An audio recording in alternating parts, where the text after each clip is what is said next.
Olá, boa noite, seja muito bem-vindo ao ND, que hoje vai falar sobre Maio Laranja, o mês de combate à exploração e abuso infantil de crianças e adolescentes. Como evitar esse mal? Sobre esse assunto a gente conversa hoje com o Dr. Guilherme Shelby, procurador da República. Tudo bem, Dr. Shelby? Seja muito bem-vindo, boa noite. Boa noite, prazer estar aqui com vocês. Muito obrigada. A gente está no mês de combate à exploração e ao abuso de crianças e adolescentes. Aonde mora o problema, doutor? Olha, a raiz mais importante na proteção de crianças e adolescentes é a questão, sem dúvida, da exposição à pornografia e ao erótico, que é um fator disseminado na nossa sociedade em diversos âmbitos. As crianças são estimuladas desde cedo, a primeira infância está erotizada. Isso é gravíssimo, porque provoca nas crianças uma excitação e um incentivo para que elas pratiquem o sexo, para que elas beijem na boca, pratiquem atos sexuais. E, em segundo plano, é claro, a ação de abusadores e pedófilos que agem concretamente sobre crianças. Então, nós temos dois focos de violação da dignidade sexual das crianças. Um foco público e de erotização por meio de músicas, filmes, programas, propagandas, e do lado físico, a proteção das crianças está sendo atacada por abusadores, infelizmente, inclusive em âmbito familiar, que violam a integridade sexual das crianças. Então, são dois campos de batalha. A gente falar um pouquinho sobre a família, que seria o local, né, de refúgio dessa criança, desse adolescente, muitas vezes é o local onde ela sofre a agressão. Hoje, as famílias, às vezes, sem perceber, acabam facilitando e até contribuindo para a erotização dos pequenos. Como que seria isso, em termos práticos? Os pais perderam muito o senso do razoável. Programas eróticos e até pornográficos hoje são facilmente acessados por crianças e adolescentes. Veja, a questão do pornográfico e do erótico é jurídico-legal, não é moral, não é eu acho ou alguém acha. A lei proíbe expor a crianças ou adolescentes cenas de sexo, cenas de atos libidinosos, masturbação, sexo oral, sexo anal, tudo que as crianças assistem, inclusive no intervalo de desenhos animados. Ou seja, a criança é altamente atacada por isso. Ao mesmo tempo, então, os pais e mães têm que ser uma proteção para essas crianças. Mas, infelizmente, até na família, nós estamos observando a erotização consciente. Eu hoje, a semana passada, recebi fotos de crianças, imagine você, de biquíni, fio dental, fazendo bronzeamento artificial. Isso na companhia da mãe e das tias. Então, esse é um processo que também as famílias têm que refletir. Para a gente entender, doutor, o que isso acarreta na vida da criança. Por exemplo, a gente sabe que existem casos de abuso sexual, abuso infantil dentro de casa, às vezes por parentes próximos. Qual que é o peso disso na vida de uma criança? Ela carrega isso o resto da vida? Existe cura para esse trauma que ela vai enfrentar? As consequências do abuso sexual são terríveis, seja do ponto de vista físico, né? Imagine uma gravidez, imagine lesões nas partes íntimas, psicológica, por exemplo, abalo na própria autoestima da criança, na sua integridade psicológica e, principalmente, na sua afetividade e até cognição. A criança pode ter uma situação de grave comprometimento da sua condição de pessoa em desenvolvimento. Então, é fundamental nós entendermos que as crianças precisam ser protegidas.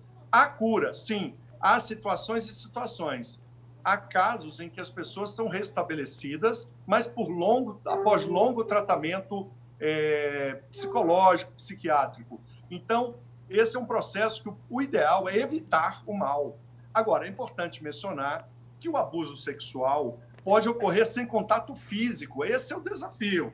Os tribunais e as leis brasileiras consideram que também é possível estupro sem contato físico com a vítima.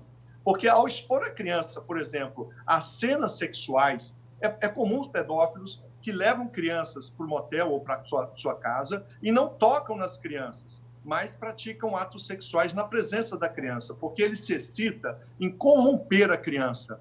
Os tribunais dizem que, ao expor a criança a cenas pornográficas dessa natureza, pratica-se estupro. Veja você. Então, nós temos que abrir a nossa compreensão para entender que a dignidade sexual da criança, o estupro, pode ser praticado com ou sem contato físico, porque o alvo maior é a integridade sexual da criança. Claro, o seu corpo, as suas partes íntimas, mas também a sua compreensão da sexualidade, que pode ser muito abalada por meio de imagens. Se a gente falar um pouquinho sobre a questão da identificação, doutor Shelby, existe alguns indícios de que a gente consiga perceber que a criança está sofrendo algum tipo de abuso ou exploração? Sim, quando a criança é assediada ou, de qualquer forma, ela sofre a aproximação do abusador, essa criança, muitas vezes, ela muda o seu comportamento. Isso mesmo, a criança, percebendo a aproximação hostil ou estranha daquela pessoa, ela vai reagir a isso. E de forma inconsciente, ou seja, ela não está pedindo socorro, não. A criança vai começar a ter comportamentos inconscientes, mas que revelam que alguma coisa errada está acontecendo. Então, tanto os pais, quanto professores, quanto profissionais que cuidam de crianças, ou até familiares, tios, quando perceberem alguns sinais que eu vou enumerar agora, eles devem começar a investigar essa criança. Vou dar um exemplo claro: autoflagelação. Crianças e adolescentes que ferem o próprio corpo, ou seja, cortes no braço, usam gilete ou facas ou estiletes, cortam os braços, cortam as pernas, cortes mesmo, né? Não é tentativa de suicídio, não, são cortes mesmo. E você vê depois até as marcas que cicatrizam.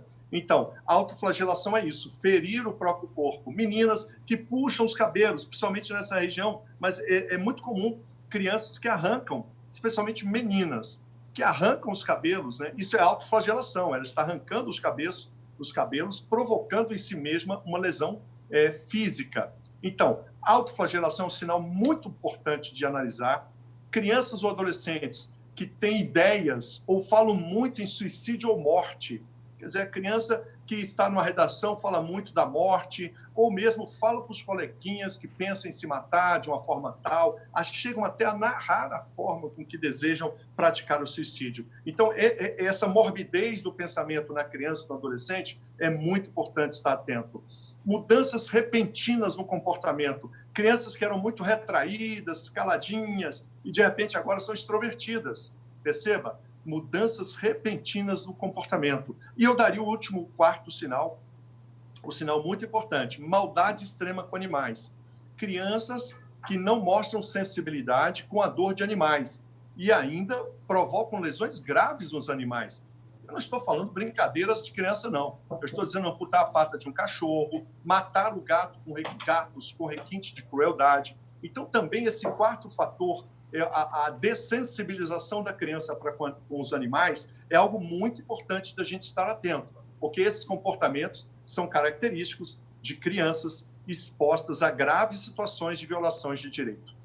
A gente vai para um rápido intervalo e, na sequência, a gente continua a falar sobre combate, exploração e abuso infantil de crianças e adolescentes. É um minutinho, eu volto já já, não sai daí.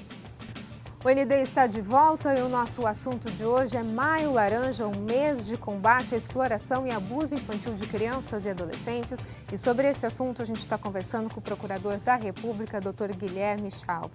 Doutor, a gente está vivendo um período de quarentena, um período de isolamento, onde pode estar acontecendo algum tipo de exploração e abuso dentro de casa e geralmente onde se perceberia isso seria talvez no ambiente escolar ou num clube onde hoje a gente não tem essa possibilidade. Hoje a gente pode dizer que o número de casos de abuso infantil e de exploração sexual aumentou por conta da quarentena? E aí eu pergunto para o senhor também, como identificar isso e ajudar uma criança que está sofrendo nesse período esse tipo de violência? Olha, inegavelmente, alguns dados internacionais que revelam porque em outros países há instrumentos muito mais eficazes de avaliação de comportamentos sociais e familiares. Então, em alguns países da Europa, já se identifica um aumento no número de violações aos direitos das crianças. Não apenas abusos físicos, sexuais, mas uma série de outras ações que também são muito ruins para o desenvolvimento da criança. Então, eu vou dar um exemplo para você. Como os pais e mães estão ingerindo muita bebida alcoólica em casa, isso é ruim, porque a violência doméstica aumenta, o grau e a qualidade da comunicação é muito prejudicado. Então, muitas vezes, a criança exposta a situações de degradação familiar, veja, ela não foi vítima de abuso, mas ela está vendo o pai brigar com a mãe expressar palavrões, aquilo que os bêbados, as pessoas que ingerem bebida alcoólica acabam fazendo, né? O descontrole emocional, tudo isso é muito ruim para a criança. E veja você que ela está exposta a um ambiente permanente, não são 60 dias ou mais, onde ela está imersa nisso. Então, o estresse natural dessa inserção e isolamento social é terrível para a mente de uma criança que quer correr, que precisa ter contato com a natureza e está impossibilitada de ter. Os coleguinhas são fundamentais nisso. Agora, a questão do abuso é séria, porque as famílias, as crianças estão isoladas. E esse isolamento, as crianças perderam um dos grandes auxiliares, que é a escola, porque a criança vai à escola, o professor é um grande cuidador das crianças, não tem mais, está suspenso esse contato com os professores. Então, o que nós podemos sugerir é que os pais, as pessoas que estão nos ouvindo e vendo, você ter atenção para com seus sobrinhos, com os filhos dos seus amigos. Olha, só essa rede de amigos que está atento aos filhos dos outros, né? Então, você tem colegas de trabalho, às vezes você está sabendo que o colega está ingerindo muita bebida alcoólica, pode ficar certo, algum problema em casa está havendo, porque quem ingere bebida alcoólica, a probabilidade de praticar violência doméstica ou violência contra os filhos é muito maior. Então, essa atenção agora é de todos nós, dentro da nossa família, estar atentos a isso e com os amigos, os nossos relacionamentos. Então, esse é o objetivo, é a única forma que temos hoje, porque os órgãos públicos, eles são impossibilitados. É claro, se você ver ou ouvir uma situação de crime, você vai comunicar à polícia, ao conselho tutelar, aí ele vai intervir. Mas eu estou dizendo, não é uma questão, não estou me referindo à denúncia dos casos de abuso, eu estou me referindo a também nós agirmos para prevenir, orientando os amigos. Deixa eu tocar num tema polêmico agora, doutora. Há políticos e organizações que alegam defender a diversidade, direitos humanos, cidadanias, entre outros assuntos. O senhor entende que esses elementos, eles podem, em algum momento, ser utilizados para manipular o entendimento sexual de crianças? Mas eu não entendo, não. Eu vou te dar um caso real sobre isso, tá? Uma professora me fez contato, ela me gravou o áudio e me relatou detalhadamente. Eu vou dar um exemplo de como a educação brasileira, em grande medida também a mídia e vários elementos da justiça, Ministério Público, é uma ação conjunta de erotização da criança e que usa os direitos humanos, a pedagogia, a educação sexual, o combate à discriminação como uma placa para dizer que pretende coisas boas, mas por dentro dessas placas, o que existe é erotização pura e simples. Eu vou dar um exemplo real. Uma professora me mandou um áudio relatando que o seu filho de 4 anos começou a demonstrar muito comportamento erótico. Ele não tinha esse comportamento. Então, ela procurou falar com o filho. Ela descobriu que era um coleguinha na escola que é particular, inclusive, que estava tocando nele. E aí ela foi à escola para falar com a professora, que o coleguinha, segundo o relato do filho, estaria tocando no pênis, no ânus. Eles estariam praticando atos sexuais, atos de cunhos libidinosos, né? A professora, então, falou algo surpreendente, quer dizer, a professora do filho da professora, né? Ela disse que isso é normal, que as crianças devem ser deixadas livremente para práticas de atos libidinosos, que isso é natural da idade. É da descoberta? Ela falou, não pode. Aí a professora, a mãe, né, no caso a mãe professora, vai à coordenadora da escola. Gente, uma escola muito conceituada, viu? E a coordenadora diz o mesmo que a professora. Não, as crianças de 4, 5, 6 anos aqui na escola, nós deixamos elas livremente praticarem os atos de conhecimento sexual recíproco. Veja a mentalidade dos pedagogos brasileiros, que não é uma maioria, mas olha o que já está ocorrendo. Eles estão deixando as crianças à própria sorte. E o mais grave, eles não comunicam para os pais, para as famílias, se a criança está tendo um comportamento erotizado na escola. Então, o que está acontecendo é uma grande, é o que eu chamo, é um ato ilícito, é uma violação da dignidade da criança, porque muitas vezes a criança que está praticando esses toques nos coleguinhas, crianças de mesma idade, aquele que toca nos coleguinhas, muitas vezes foi erotizado, seja por um abuso sofrido, seja porque em casa não tem nenhum limite, os pais deixam ele assistir o que ele quer, e ao assistir filmes pornográficos, a criança é estimulada a praticar o erótico, porque essa é a relação que existe entre as imagens e as crianças. Elas querem praticar o que veem. Então, nesse contexto, muitas vezes, quem pratica essas brincadeiras, os coleguinhas que praticam com os outros amigos de escola, ele foi acionado sexualmente até por abusadores. Então, o que a educação está dizendo é, deixe as crianças abusarem uma das outras. Isso é ilícito, porque a escola deve proteger os seus alunos, jamais permitir que, porque têm a mesma idade, possam se tocar sexualmente. Até porque quem toca, muitas vezes, foi abusado. E tem um diferencial de vivência que os outros que estão preservados vão agora ser violados pelo coleguinha. Então, é uma ilegalidade com as crianças, porque elas não estão sendo protegidas na escola, e é uma ilegalidade com a família, porque a família deixa os filhos na escola, imaginando que os professores vão falar com os pais, caso ocorra algo especial. E essa pedagogia, que é exatamente esse tipo de gente que você mencionou, eles dizem, não fale para os pais quando as crianças praticarem atos libidinosos na escola.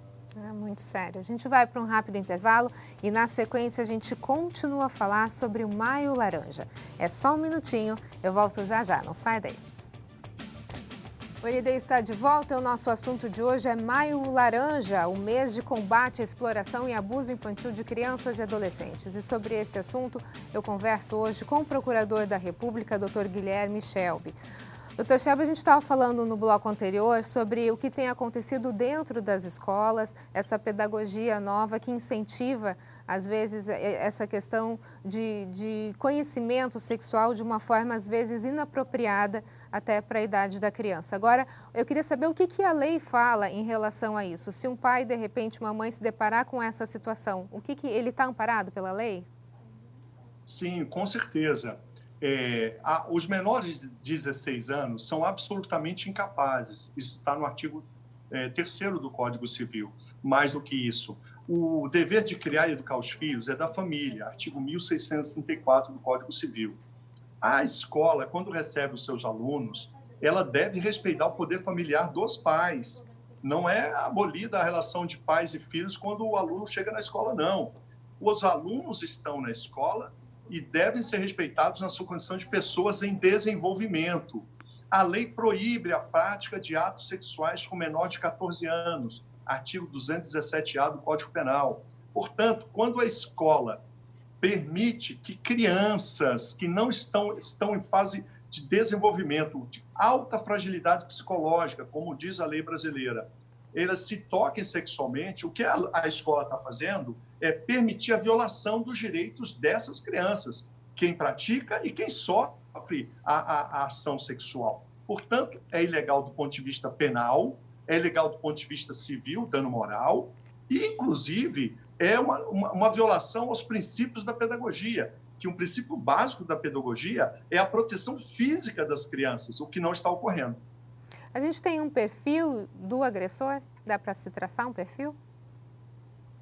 Olha, hoje o maior agressor de crianças no Brasil, inegavelmente, chama-se adolescente. Porque o adolescente tem um contato muito imediato e permanente com crianças. E a maioria das famílias, e até nas escolas, confia-se que os adolescentes vão cuidar das crianças. Não vão. É assustador o aumento das ocorrências de estupro praticados por adolescentes contra crianças. Esses dados são, inclusive, do Ministério Público de São Paulo, que atesta essa perda de controle. Ou seja, adolescente não pode cuidar de crianças, seja na família, primos ou irmãos. É muito importante ter um adulto que proteja as crianças. e nas escolas também. Então, o perfil hoje do abusador, por outro lado, aquele que é o externo, o que nós chamamos de pedófilo, que é um estuprador de crianças. O termo pedófilo é muito bom para ele, porque ele não quer ser chamado de estuprador de criança, porque é o termo legal, estuprador de vulneráveis. Então, esse perfil, porém, é o perfil que corrompe a criança. Esse tipo de abusador, ele se aproxima com carinho, dando presentes, ele gosta de faz amizade com os pais, faz amizade com as pessoas que cuidam da criança. Portanto, essa é uma ação de permanência do abuso. É aquele que abusa durante anos e a criança, muitas vezes, corrompida no seu entendimento, ela consente, ela aquece na prática sexual. Então, o pedófilo tem esse lado de corromper o entendimento sexual de meninos ou meninas, levando-os a querer a prática do abuso. E o abuso, mesmo quando a criança deseja, é um crime hediondo e, portanto, deve ser combatido. Ok, doutor Guilherme Shelby, muito obrigada pelas suas informações. Sucesso para o senhor, uma boa noite. Obrigado. O ND fica por aqui, fique agora com o Jornal da Band. Fique bem, fique em casa, a gente se vê. Até mais.